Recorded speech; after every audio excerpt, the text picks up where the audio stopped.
Imagine taking a distant ancestor, a Homo erectus from 2 million years ago, and dropping them into the center of a modern metropolis at night. To them, the environment would look entirely supernatural. They would be surrounded by towers of steel, metal boxes roaring down the street under their own power, and millions of glowing lights piercing the darkness. But if you look past the polished surfaces, the magic disappears. The engines propelling the cars, the electricity powering the screens, and the massive furnaces that forged those steel girders are all results of one thing: controlled heat. For millions of years, early hominins were defined by a deep, instinctive terror of flames. So how did we grow to master them? Every modern technology we rely on today is a sophisticated continuation of our ancestors' earliest, hesitant interactions with burning embers. 1.8 million years ago on the African savanna, fire was a purely destructive force. Early humans shared a condition called pyrophobia, an absolute terror of fire, common to almost every animal on Earth. We often imagine prehistoric people striking stones together to invent fire. But for most of our history, we didn't know how to start it. Instead, we were scavengers.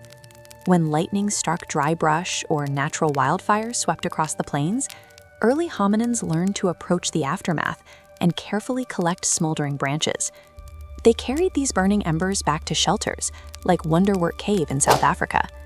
Despite their limited brain capacity and primitive tools, these early humans successfully fed and maintained these fragile, scavenged flames for generations.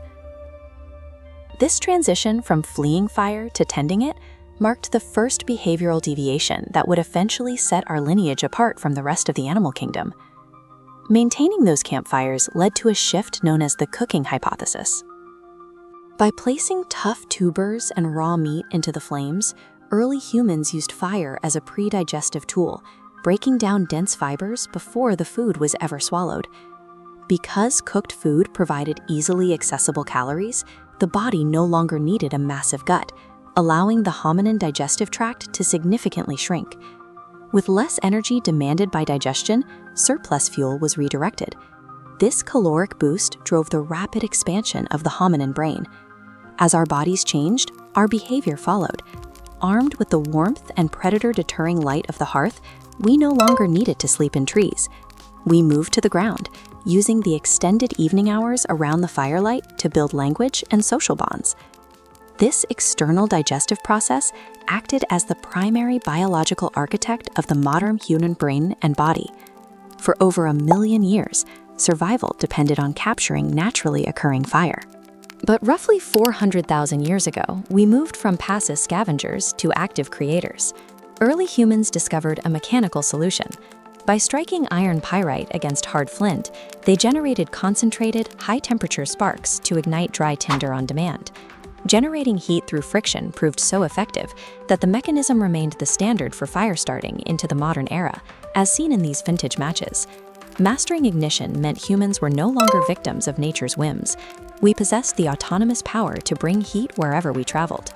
With larger brains and the ability to start fires at will, humans discovered that heat could do much more than soften food.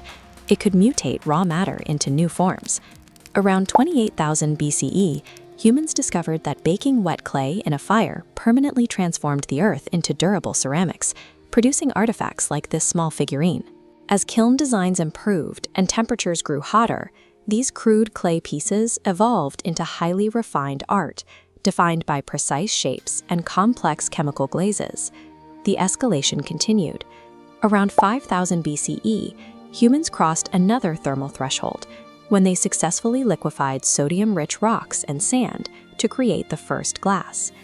Mastering the heat required to melt sand allowed artisans to mold, stretch, and blow molten material into complex vessels like this Egyptian glassware. By continually pushing fires to burn hotter, humans unlocked the Bronze and Iron Ages. We began extracting metals from raw rock, transforming geology into the building blocks of early civilization. By the 15th and 16th centuries, human progress hit a physical wall. To process stronger metals, we needed even hotter fires, but the natural stone and clay used to build kilns would simply melt under those temperatures. The solution was the invention of refractory materials. synthetic bricks capable of surviving inside furnaces reaching upwards of 1500 degrees Celsius, safely containing heat that would otherwise liquefy a normal kiln. This ability to contain extreme, sustained heat allowed for the mass production of the steel, glass, and cement required for a global infrastructure. These refractory furnaces provided the thermal foundation for the massive industrial output that built the 19th century and beyond. If we return to our ancient ancestor in the modern metropolis, the flashing lights and roaring engines are now clearly recognizable. They are simply the latest steps in the pyrotechnic arc. Even our modern electrical network relies on the past.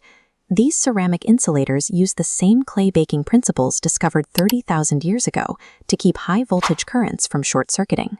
The structural steel inside the skyscrapers, the sheets of glass wrapping their exteriors, and the combustion engines powering the cars below are all direct descendants of the scavenged campfire at Wonderwork Cave. From the first stolen ember on the African savanna to the combustion engines that took us to the moon, human history is a single, unbroken chain of pyrotechnology. We are the fire species.